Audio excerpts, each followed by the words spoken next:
Where does Arizona basketball rank amongst all of the elite teams in the country? How important are matchups, and what are the kind of teams that could give Arizona some trouble? You are Locked On Wildcats, your daily podcast on the Arizona Wildcats, part of the Locked On Podcast Network, your team every day.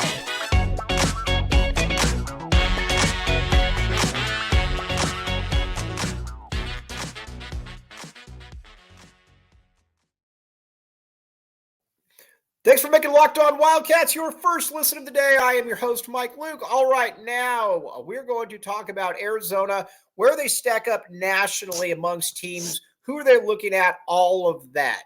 All right, now, first, Arizona finished the year ranked 6th in the country. So, I mean, you got to look at that and you got to say that, you know what, that's some pretty good work. And yes, there's a lot to digest there. But overall, if you were to say that before the year, I think everybody would take that into account. Now, I think the national perception of Arizona is, and something that we've been talking about, that Arizona is certainly capable of winning the national championship. They have all the pieces in play, but I think Arizona is also capable of getting bounced early. They've got those pieces in play too. So there's a little bit of everything. So let's just kind of look at some of the very elite teams in the country and just how they really match up. And first, UConn. UConn to me is the best team in the country. Shout out Aaron Torres, because they have, I think, the best combination of depth, stability, coaching, roster, you name it. It's just a very, very good team, pretty much all the way around.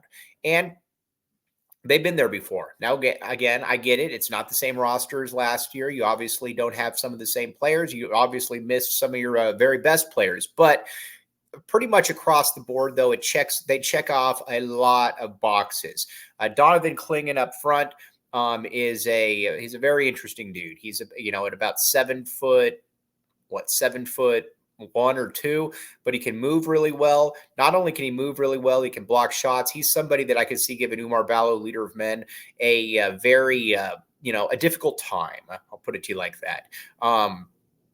So there's obviously that when it comes to Clingan. And then you've obviously got some other players as well that are Stephon Castle. I think getting Castle in there was something that has really helped that team. And a big reason why is because he is like I said, he is a very naturally talented guy. You always hear that phrase about you need NBA players to win. I don't know how many UConn players are lottery picks. Castle's one of those dudes. So again, you got a couple of them in place there. That makes life a lot easier for you. And then after that, it also becomes just a team that is deep. We've talked about it all season. One of Arizona's best things about Arizona is that it's a deep team. You can come with 2-3 guys off the bench and they can all play. You don't have really any wasted roster space. You don't have any roster filler. The guys that are playing in the game can all play on their own merits, and they're all good basketball players. So there's obviously that. Then you've just got the experience factor as well. Again, I get that it's not every single team, but it's obviously a very good it's obviously a very good team. If I had to pick a team outside of Arizona, because I always pick Arizona, I'd probably pick UConn to win it all. Then after that, Houston, a team that Arizona fans are very familiar with from the NCAA tournament a couple years ago. First, Kelvin Sampson does an amazing job. My barometer is if you're able to win at Washington State, shout out Kyle Smith, then you're good and you are able to win. You should be able to win pretty much anywhere. He has been a very, very good coach everywhere he's been. It's too bad he got into trouble at Indiana, because I think that he would have been able to take that thing a pretty far ways. But at Houston, I think he's really found where his calling, where he should be, and he's done a really, really good job. Honestly. And it's a tough team. And I think that's something that really, really stands out. And it all starts off with Jamal Shed. That's a first-team All-American. He is he's very tough defensively. Not only is he very tough defensively, he's also kind of an underrated offensive player. Now, again, you're never going to watch Houston and say that, man, that is a really, that's a really tough offensive team. They can score, but they kind of just beat you down. And, obviously they don't go super tall across the board, but if you're going to need some points, it's either going to be that or LJ Cryer. LJ Cryer, I think, was also an indication of where, how far Houston has come, because this dude left Baylor, played a national championship school, and it's formed maybe the best backcourt in the country. And if it's not the best backcourt in the country, it's certainly right there. Both of those guys, though, are very, very tough matchups for anybody that they encounter. And I think the Arizona fans can understand, just because they already played Houston earlier in the season, and you already know that, that was going to be a little bit of an issue.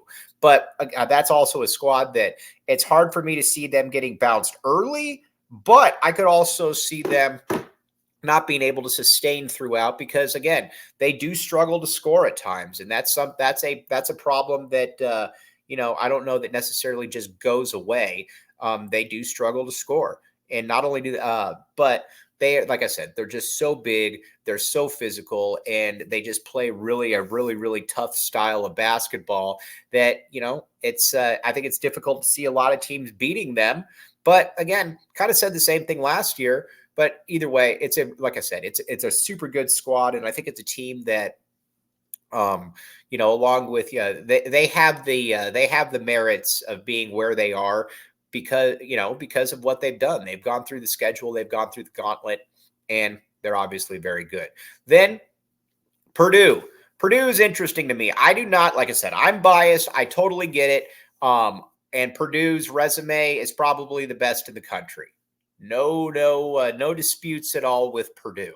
But I still think that they're going to go out early.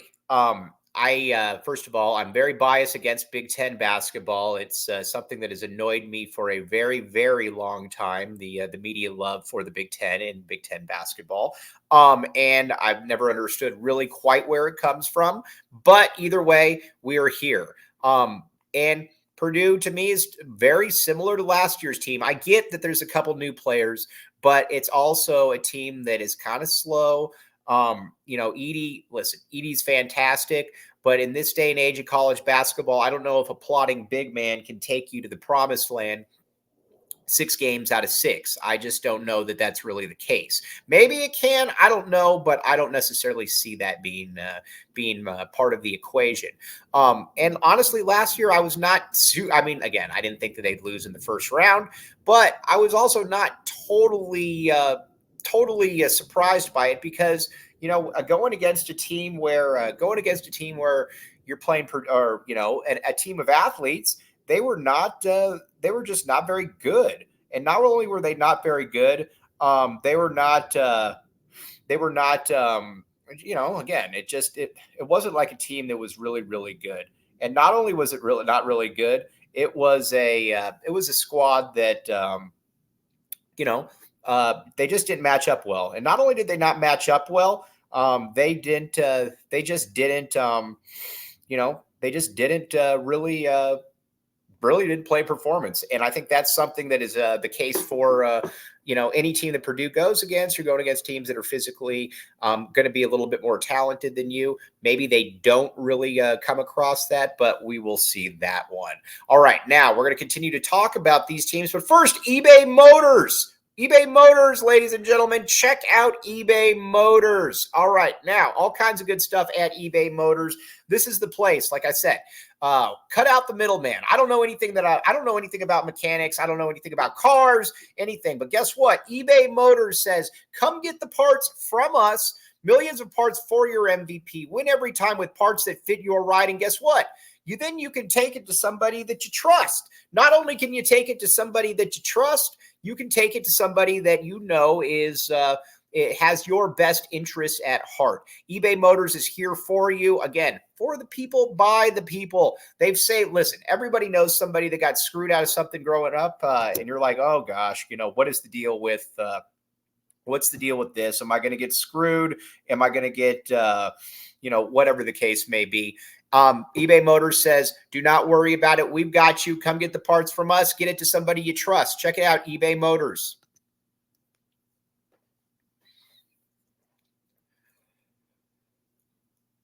Thanks for keeping it locked on Wildcats and making this your first listen of the day. I am your host, Mike Luke. All right, now, let's talk a little bit about some of the 2 seeds that are in Arizona's contention, or in contention with Arizona. So we went through it. UConn, I believe, is the best team in the country. I totally understand Houston. And like I said, Purdue, you give them a 1 seed, obviously. They got a resume that is absolutely fantastic. There's no hate there. I just don't believe in Big Ten basketball teams, and I definitely don't believe in Purdue. We'll see what comes to fruition and what does not come to fruition. Then you're looking at some of these 2 seeds. Tennessee, outside of maybe Purdue, has about as good a resume as there is in the country, because all their losses are essentially awesome losses. They've lost a number of games, but again, these losses are, you lose to North Carolina, you lose at Kentucky, et cetera, et cetera. It's a 2 seed, and honestly, they probably still have the inner track to be a 1 seed. They went out in the SEC tournament. I think that they would deserve to be the 1 seed. We can, North Carolina, I think, could probably make that case. We will get to North Carolina. But again, this is a little bit like, and I know that I'm probably speaking out of both sides of my mouth, because I realize that Arizona's tournament success hasn't been the best of late, but I just don't really believe in Rick Barnes' teams. He's been obviously a very, very good coach for a long time, but you've been to one Final Four in 30 years at high-level schools, Tennessee, Texas, before that, even Clemson, where, again, I get Clemson wasn't but it's a solid team. Dalton Connect is that's a first-team All-American. He also shows you some of the volatility of the transfer portal, because he's a player that, is obviously he came here, obviously, I think it was Northern Colorado, and you just don't know how some of these players are able to transfer their points. He was able to transfer his points, and not only was he able to transfer his points, he was able to do it in a very, very important, in a very, very interesting way. And that was something that I think, outside of Zach Edey, I think he's been the best player in the country. I'll just put it to you like that. But overall, not him and Zakai Ziegler. And they score a lot of points. It's different. Aaron Torres always keeps talking about how this is a different Tennessee team. I agree with that, but I'll still believe it when I see it. Either way, it's a really good team. I would have no problem matching up with Tennessee. Then after that, you've got North Carolina.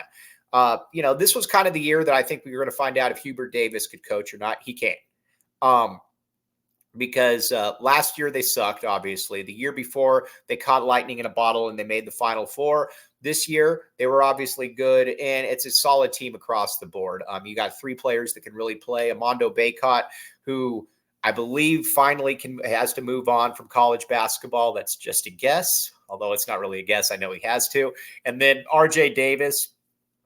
And then obviously Harrison Ingram from Stanford. Harrison Ingram is an example of how coaching can absolutely make a huge difference in where you are as a player. Because Ingram at Stanford didn't look like that good of a player. He looked like somebody that was probably a little bit overhyped. And not only did he look like he was a little bit overhyped, probably started to wonder, all right, what exactly is the deal with this kid? How did he even get that ranking? But then you come to find out that Jared Haas sucks. He's not a good coach. I still don't know how he's at Stanford, but he's still at Stanford. Either way, that's a nice little trio they've got. RJ Davis is probably going to be a first-team All-American. I still don't quite understand the case for him clearly over Caleb Love, being that their numbers are almost identical. They're both 2 seeds, but, one is North Carolina, so we'll go with that. But overall, though, these are still really good. These are still really good teams. And not only overall are they really good team, or is it a really good team? It's a team that I think with Tennessee is probably in contention for being a 1 seed. And not only that, I think we're kind of at the stage now where we can say that those are probably the 6 right there. Those are probably the 6. And not only are they probably the 6, they are, I don't know that Arizona can really get back in there outside of something really odd happening. So then you look at some of the other ones. Marquette obviously has been very good under Shaka Smart. They have obviously you have one of the better point guards in the entire country, but they're dealing with some injury concerns. Players have been out for them, and that's something that certainly bears paying attention to. Bear down, get it? But they're good, but that's kind of where everything resides in the national frame of things. And then you've got a lot of Big 12 teams that are obviously really, really good. Kansas, the problem with Kansas is obviously they've dealt with injury problems now with Dickinson and McCullough, but they just don't really have a bench with, you've got the starting 5 that is very good, or a starting 4.5, but they just don't really have a bench after that. And, I think the depth is generally overrated in the NCAA tournament, but you have to have a couple guys. Not only do you have to have a couple guys, you have to have a couple players that are, you have to have a couple players who are able to, make some plays. That's where Arizona, you bring in KJ Lewis, you bring in Jaden Bradley. Those guys are able to make some plays. Kansas doesn't really have that. I think that that's a team that's probably going to go out fairly early.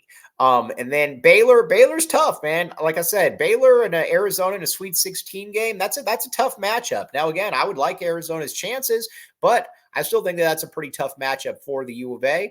But Baylor's a tough matchup for anybody. Big fan of Scott Drew and kind of the toughness that his teams bring. Again, not the easiest group of players to play against. That's for sure. And then after that, it's just kind of a crapshoot. But you got, like I said, you got a lot of really good Big 12 teams. Duke playing better basketball. I think that Arizona matches up just fine with Duke. Again, Duke can beat Arizona, but Arizona can also beat Duke. Generally I'm out on Kentucky come postseason time. I was out on them last year, the previous years. They feel a little bit different to me this year. This is obviously it's a very talented squad, but it feels like it's got a little bit more top end talent that he's relying on. Kentucky to me is fascinating. I could see Kentucky making a real play come tournament time. We'll find out about that. But those are the teams that you really need to keep an eye on. Arizona, though, you really want to play in the West region. You want to be able to play the important games close to home, and that's why it's important to beat USC. And the Pac-12 tournament's going to tell us a lot. We're going to get into that there in just a second. But first, FanDuel. Check it out, FanDuel.com/locked-on. All right, there is nothing better than the NCAA tournament. NBA playoffs are here. And guess what? Being able to bet on it with FanDuel. Check it out, FanDuel. Like I said, all kinds of good stuff. You can put down some money, and a lot of times you can get some free bets out of it if you win. And like I said, there's just a lot of exciting avenues. And listen, football's over, basketball's here, or baseball's here, but it's also kind of fun though to just know that you're betting on something that you've got some money on. It makes the rooting experience a little bit more interesting. And not only does it make the rooting experience a little bit more interesting, I think it's just, something that, a lot of Arizona fans should, or a lot of just fans in general should embrace. So check it out. Again, FanDuel.com/locked-on.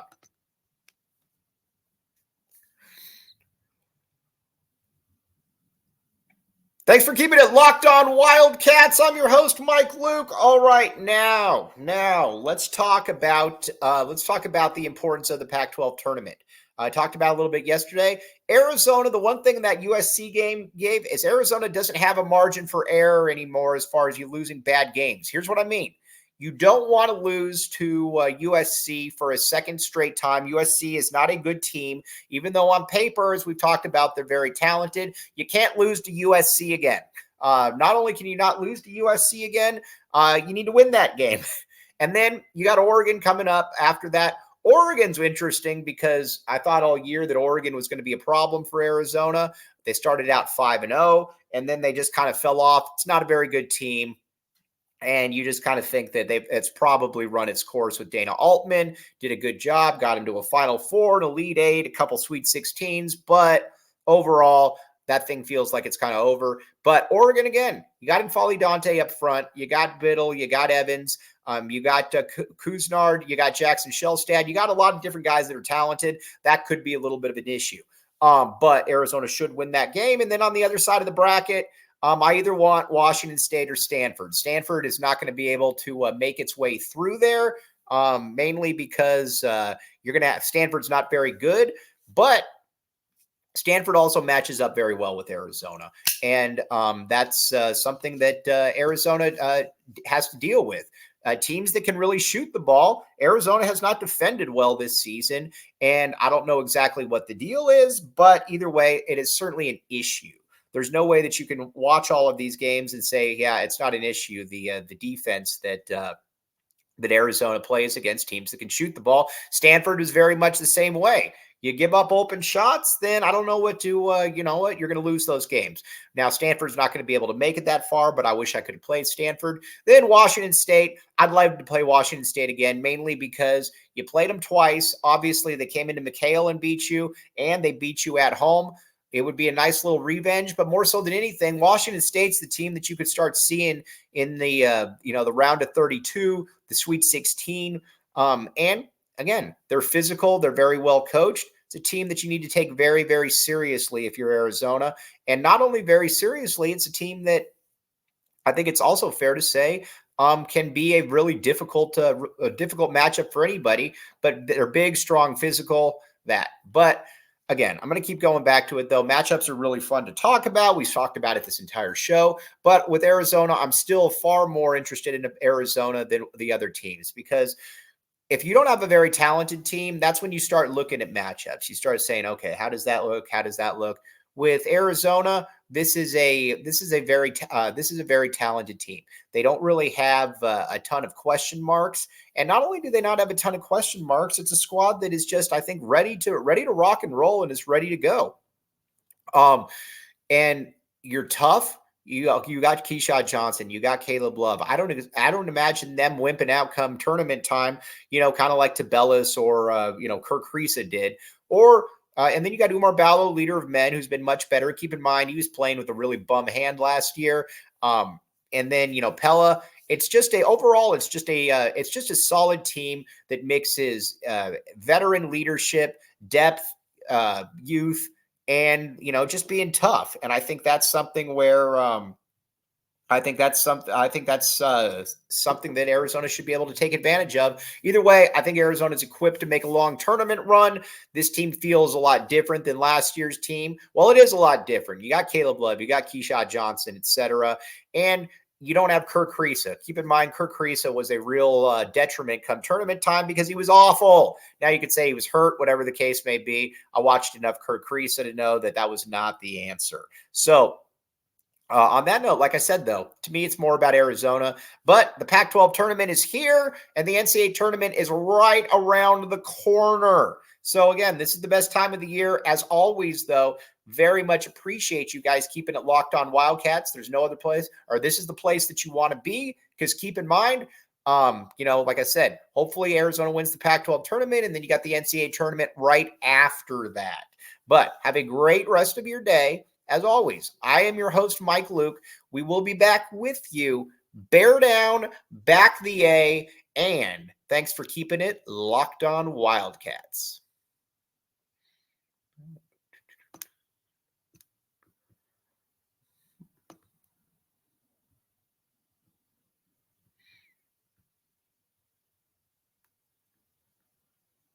Oh, here we go.